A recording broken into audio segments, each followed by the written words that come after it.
अस्सलामु अलैकुम वरहमतुल्लाहि वबरकातुहू। हज़रात, मेरे भाई ने एक सवाल किया है कि अगर औरत जूड़ा बांधकर नमाज़ पढ़ेगी तो उसकी नमाज़ होगी क्या नहीं होगी। तो मैं आपको इसका जवाब देता हूँ, क्योंकि अगर हम अपने मुआशरे का जायज़ा लें तो कुछ लोग ये कहते हैं कि अगर औरत जूड़ा बांधकर नमाज़ पढ़ेगी तो उसकी नमाज़ नहीं होगी। औरत जूड़ा बांधकर नमाज़ पढ़ती है तो उसको नमाज़ फिर से पढ़ना पड़ेगी। तो वो सही कहते हैं क्या गलत कहते हैं, मैं आपको इसके बारे में बताता हूँ। देखें, जो लोग ये कहते हैं कि जूड़ा बांधकर नमाज नहीं होती है, वो लोग जहालत की बुनियाद पर, लाइल्मी की बुनियाद पर कहते हैं। वो अधूरी बात करते हैं, उनके पास में इल्म नहीं होता है, इस वजह से वो ऐसी बात करते हैं। मैं आपको पूरा मसला समझाता हूँ।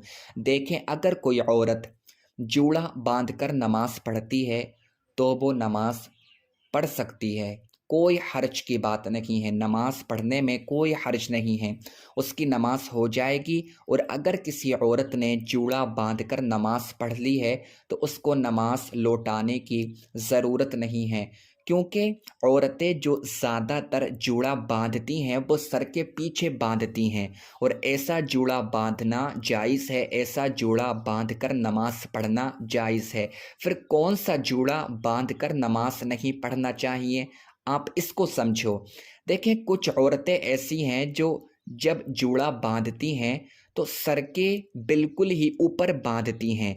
ऐसा जूड़ा बांधकर नमाज पढ़ना ये जायज़ नहीं है, क्योंकि इसको ऊँट का कुहान बताया गया है। कुछ औरतें ऐसी हैं, लेकिन ज़्यादातर जो औरतें हैं वो जब जूड़ा बांधती हैं तो वो सर के पीछे बांधती हैं। तो अगर किसी औरत ने सर के पीछे जूड़ा बांधकर नमाज पढ़ी है तो उसकी नमाज हो गई, उसको नमाज लौटाने की ज़रूरत नहीं है, उसको नमाज फिर से पढ़ने की ज़रूरत नहीं है, उसकी नमाज हो गई। हाँ, अगर किसी औरत ने जूड़ा बांधा है सर के बिल्कुल ही ऊपर तो उसको नमाज लौटाना पड़ेगी, उसकी नमाज नहीं होगी, क्योंकि ऐसा जूड़ा बांधना ये जायज़ नहीं है। हदीस में मुमानियात आई है।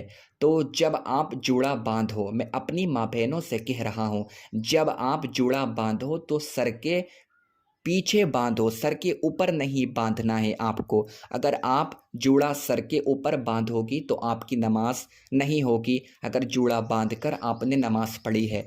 वैसे तो ज़्यादातर औरतें जूड़ा बांधकर नमाज नहीं पढ़ती हैं सर के ऊपर। अगर किसी औरत ने सर के ऊपर जूड़ा बांधकर नमाज पढ़ ली है तो उसको नमाज फिर से पढ़ना पड़ेगी। और अगर आप नमाज नहीं पढ़ भी रही हो उसके बावजूद भी जब भी आप जूड़ा बांधो तो सर के पीछे जूड़ा बांधो, क्योंकि सर के ऊपर, बिल्कुल ही सर के ऊपर जूड़ा बांधना ये जायज़ नहीं है, इसको ऊँट का कुहान बताया गया है।